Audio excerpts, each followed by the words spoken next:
Trump has been sort of flailing over the past couple of days ever since it was announced that he was going to be giving the okay to Turkey to effectively move in and wipe out the Kurds in certain parts of Syria. This is something that they had wanted to do for a very long time.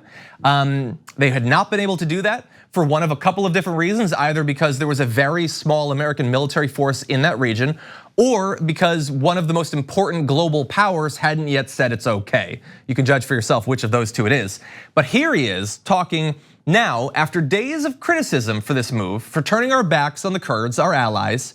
Take a look at who he attacks when responding to those criticisms. Now, the Kurds are fighting for their land, just so you understand. They're fighting for their land. And as somebody wrote in a very, very powerful article today, they didn't help us in the Second World War. They didn't help us with Normandy, as an example. They mentioned names of different battles. They were there, but they're there to help us with their land. And that's a different thing. In addition to that, we have spent tremendous amounts of money on helping the Kurds in terms of ammunition, in terms of weapons, in terms of money, in terms of pay. With all of that being said, we like the Kurds. That's what I'm getting from that quote, that you really like the Kurds. You've got their backs, I can feel that. So we're gonna get back to his reference to the article because that's another embarrassing part of this, but there's a few issues there. I love his inability to, he's supposed to be the riffer. He could just start talking. He says, we've spent a lot of money from the point of view of ammunition, weapons, and money. Generally from the point of view of money when you're talking about money. That's usually how that works. But anyway, we've already given them all this stuff. What more do they want? To not be bombed into the Stone Age? Come on, that's way too much. We already gave them guns and stuff.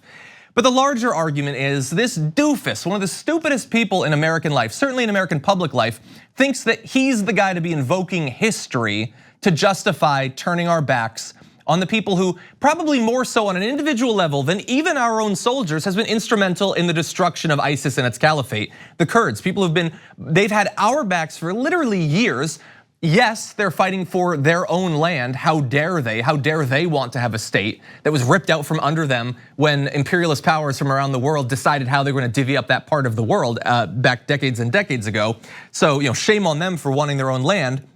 But to say we can let them be bombed now because they weren't there in Normandy, I mean, that's a bizarre point to make. It's also apparently an ahistorical point to make. This is not my area of expertise. You can do your own research, but Doug Saunders says, I'm not an expert, but didn't the Kurdish Barzani revolt of 1943 help the Allies and thus the United States in Normandy and elsewhere by preventing Iraq from tilting into Axis support and reducing the need for Allied forces on this potential third front?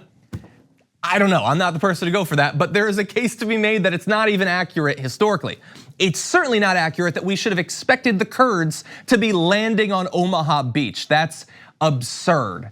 And they would have loved to have been there, but I checked and historically they would have loved to have taken part, but all the Kurds had bone spurs. They just couldn't show up, okay? But anyway, the idea that we should let them be killed now because they weren't there in Normandy and man, when those brave Ewoks were taking on the Empire in Endor, where were they then? They just didn't show up. When the 300 were defending the gates of Thermopylae, where were they? Where were the Kurds? This isn't how you conduct a foreign policy with these ridiculous things. But really fast, I want to jump through where he got this from because that's even more embarrassing potentially. Trump appears, according to Will Sommer, appears to have gotten his "Kurds didn't help us at Normandy" line from a Kurt Schlichter column on Town Hall. You can see it there. He remembered the easier to pronounce parts of that. But the interesting thing about that is, so Trump is now using to support his policy quotes from Kurt Schlichter, a guy who, as early as just last year, was tweeting things like, any component that involves abandoning the Kurds, I am against. Or the Kurds stood by us. Are the Democrats going to abandon them like they did to our South Vietnamese allies? Or we cannot leave the Kurds without support. That is not what America wants. So he had this view that was rock solid. Then Trump changed his mind. So Kurt Schlichter changed his mind and wrote an article that is now being used by Trump to buttress his changed mind. So it's no critical thinking in this circle. All there is a weird sort of mutual massage going on from right-wing politicians and right-wing media.